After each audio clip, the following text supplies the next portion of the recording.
Dictation अभी 5 second में चालू होगी।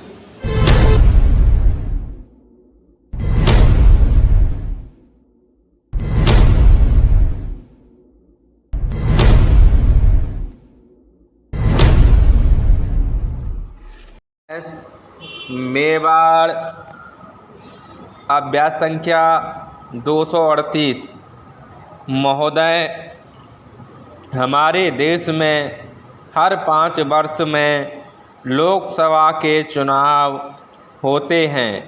हर पार्टी चुनाव अभियान पूरे देश में ज़ोर शोर से जारी रखती है, परंतु पार्टियों के घोषणा पत्र में किसान का कहीं जिक्र दिखाई नहीं दे रहा है। मैं मानता हूं कि भारत की 60% आबादी कृषि और कृषि से जुड़े उद्योगों पर निर्भर है। हैरान करने वाली बात यह है कि इस तबके की उपेक्षा हो रही है। माना जा रहा है कि सभी दल अपनी ऊर्जा सामाजिक कार्यकर्ताओं द्वारा प्रभावित 250 सीटों पर ज़्यादा लगा रही है, इसलिए देश का पेट पालने वाले किसानों पर कोई ध्यान नहीं दे रहा।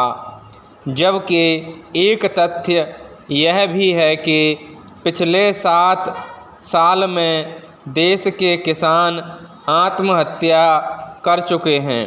सर्वेक्षण के अनुसार कहा जा रहा है कि देश के 40% किसान खेतीबाड़ी छोड़कर अन्य उद्योगों की ओर जाना चाहते हैं, क्योंकि उनका मानना है कि खेती अब पहले जैसा लाभ का धंधा नहीं रह गया है।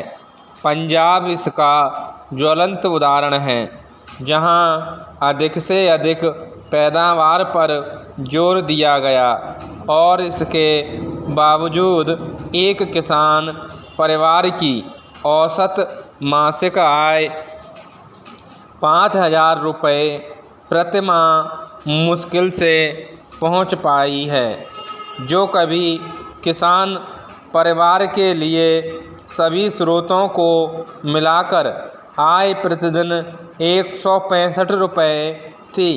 जहां राष्ट्रीय स्तर पर कर्जदार किसान परिवार का औसत बकाया कर्ज 25 रुपये था, वहीं अब 2 गुना हो गया था।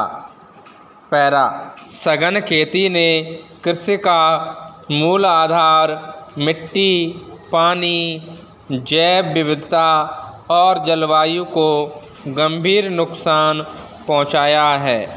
रासायनिक उर्वरक और कीटनाशकों के अधिक प्रयोग से हमारी मिट्टी की उर्वरता नष्ट हो गई है। हमारी 25% ज़मीन क्षारीय और जलीय हो गई है। हमने रासायनिक तत्वों के अधिक उपयोग से पानी और खेतों को जहरीला कर दिया है, खेती को अस्थिर बना दिया है। इससे देश के बहुत से हिस्सों में गंभीर पर्यावरण से संबंधित, स्वास्थ्य से संबंधित समस्याएं पैदा हुई हैं।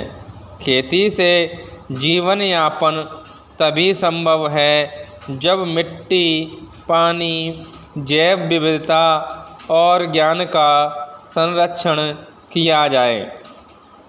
एक समस्या यह भी है कि कम या ज़्यादा वर्षा, असमय वर्षा और जलवायु परिवर्तन से भी खेती प्रभावित हो रही है।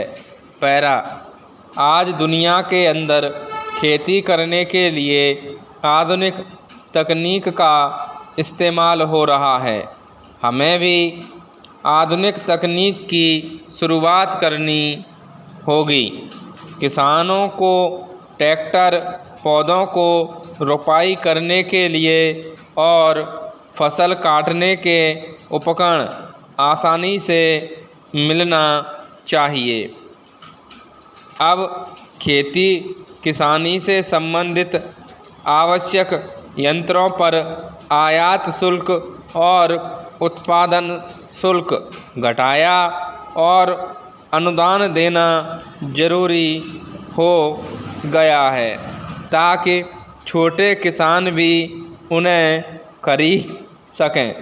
कृषि यंत्रों के साथ साथ कृषि मजदूरी में भी सब्सिडी का प्रावधान होना चाहिए, क्योंकि